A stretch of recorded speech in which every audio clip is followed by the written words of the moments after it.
age 18 to 65 with acute mental health issues and is the first center of its kind in the region. The center drew an average of 13.9 patients a day in April. I feel bad for the person that had a tenth of them removed just for the study here. It had increased to over 30 by October. Again, Bob Nijkamp said, quote, "We've grown every month," end of quote. Before the urgent care opened, options for people with an acute mental health crisis often were to go to a hospital emergency room where staff is often ill-equipped to deal with psychiatric disorders or wait weeks or months for an appointment with a mental health provider. The current caseload at the Pine Rest Urgent Care is now equivalent to more than half the behavioral health visits to Grand Rapids area hospital emergency departments in 2016. Let me repeat that. The current caseload at Pine Rest Urgent Care is now over half of all behavioral health visits to Grand Rapids area emergency departments in 2016. And Nijkamp said he's hearing from Grand Rapids area hospitals that they're seeing fewer patients in their emergency departments.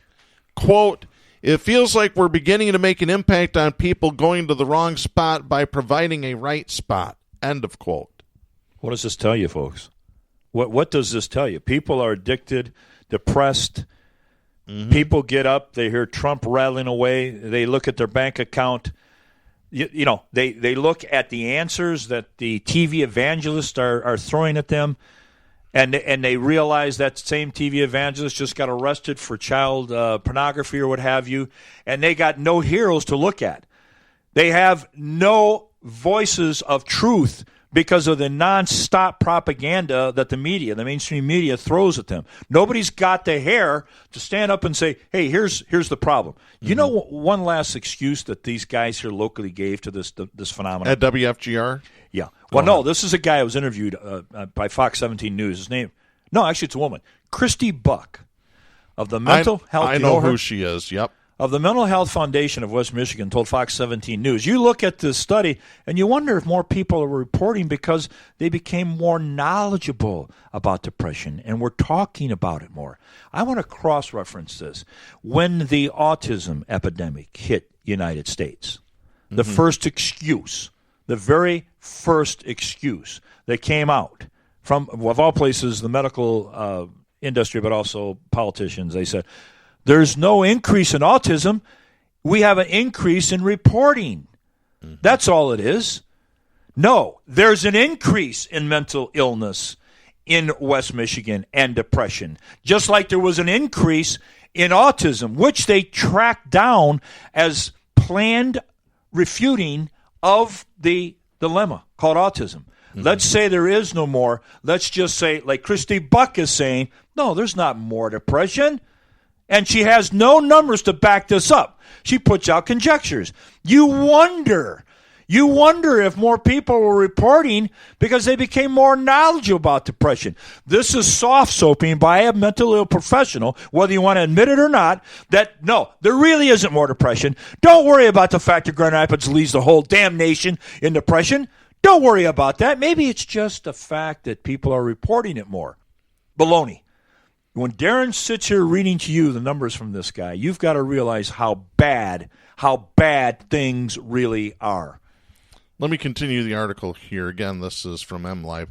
Doctors Nicholas Kuhl and Nate Barr, the respective medical directors for the emergency departments at Spectrum Health Butterworth Hospital Emergency Department and Metro Health University of Michigan Health in Grand Rapids, both say the Pine Rest Urgent Care is filling a void.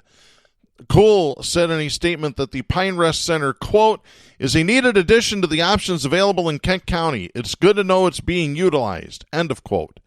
That sentiment was echoed in a statement from Barr, who said the new urgent care is taking pressure off local emergency departments. Quote, we look forward to seeing the growth and success of this innovative solution, end of quote.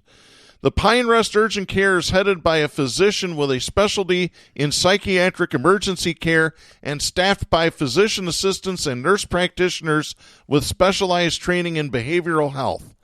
Most patients at the psychiatric urgent care are seen within 15 minutes of their arrival and spend an average of 2 hours at the clinic, according to NICAMP. The most common diagnosis is anxiety, followed by depression and substance abuse. Treatment plans can include outpatient or inpatient care, partial hospitalization day program, residential detoxification, or an appointment with the patient's physician or therapist. Almost half of the patients so far, 47%, have been in the 18 to 29 age group. Another 25% of patients are in their 30s. Let's just stop there for a quick second. Why do you think that is, Jack? Do you think it's because there's no economic stimulus for these younger people? They see what's going on. They're having to work 2 jobs, 3 jobs just to keep the rent paid, the lights on, and food on their table. Exactly.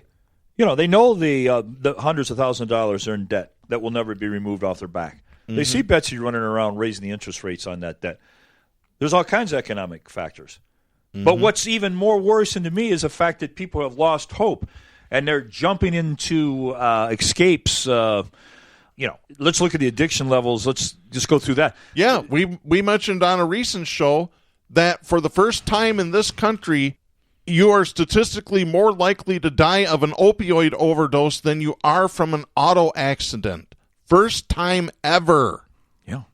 Oh, boy. It's bleak. It's bleak. But, we've talked about the fact that this is supposedly the town that has all these cool things. We've got the Taste of West Michigan. We've got the art festival, right? Just this fantastic art festival started by the DeVosses. Those are distractions. We have all kinds of things that would indicate health, mental health, and happiness. As a matter of fact, we were the city of churches, were we not? We still are. So you mean to tell me you're the city of churches and you're the city of breweries? You have more breweries, and you have more steeples with churches underneath it, and you got more neoliberals with big fancy convention centers, and the highest rate of depression. Work on it, folks. Yep. Just think about it. NICAP cited 2 main reasons that 3/4 of the patients are under age 40. Quote, one factor is that group is under a lot of stress. Financial stress, college-related stress, stress related to young families. The other reason is that mental health issues carry less stigma among younger people and they're more willing to seek care. End of quote. I'll agree with them on that because the stigma is changing and it needs to change. This is why we talk about this. This is why in the past I've talked about my own struggles with mental illness, the fact that I have attempted suicide 4 different times in a 15-month period and damn near succeeded. Jack, you've seen me break down in the studio before. Oh, yeah. You've had to deal with this. When Jim Gerner and Joe Elder were a part of the show, they had to deal with it. Anybody that's been on the show has seen me have a breakdown at one point or another. This is not a joke. This is not fun and games. But, Darren, I also know you, like the millions of people out there, are facing a road called the Road of Life that's got more potholes and more snakes and alligators, roadblocks, hindrance than any time in American history.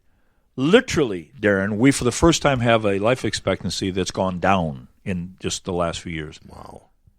Unbelievable. We're looking at a city that has all these medical buildings that 3 years ago had the highest rate of death during maternal delivery of any city in Michigan. Mm-hmm.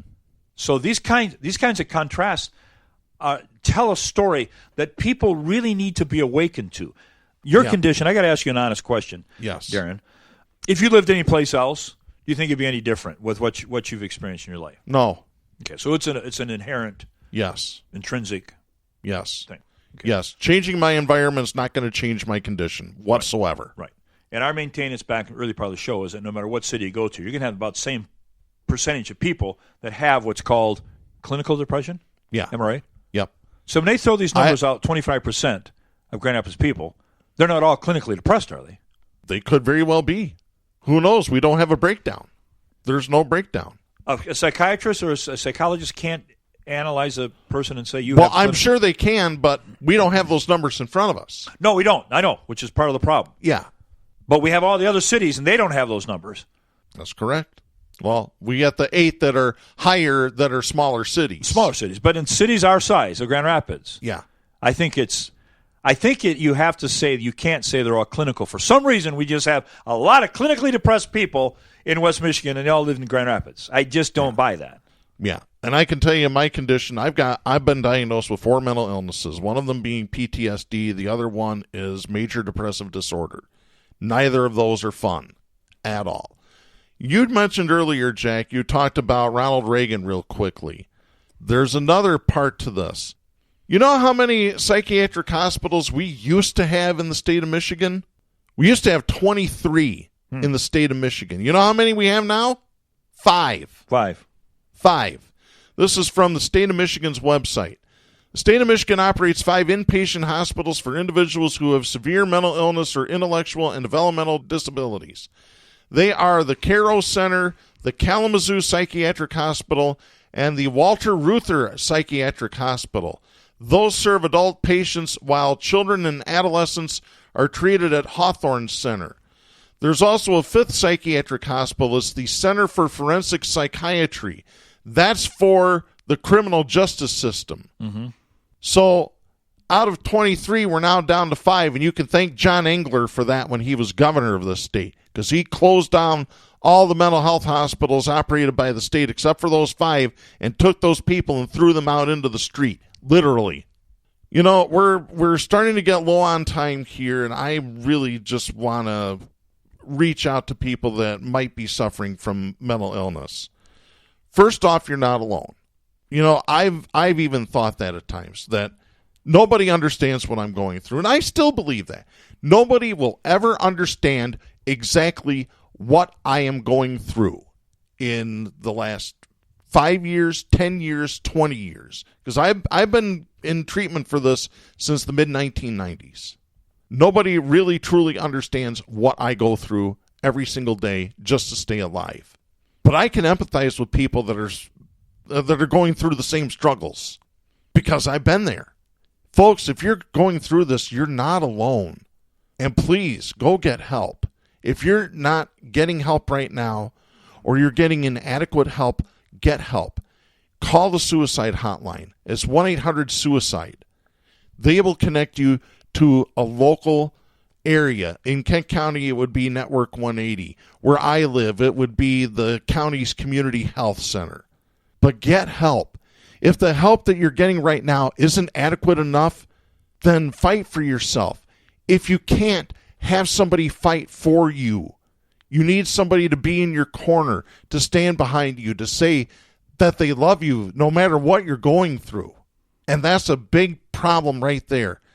And a lot of it is the stigma. I think a lot of people either don't want to know, or they just have this idea, hey, this is just something that he's going through and there's nothing we can do about it. Well, yeah, you can.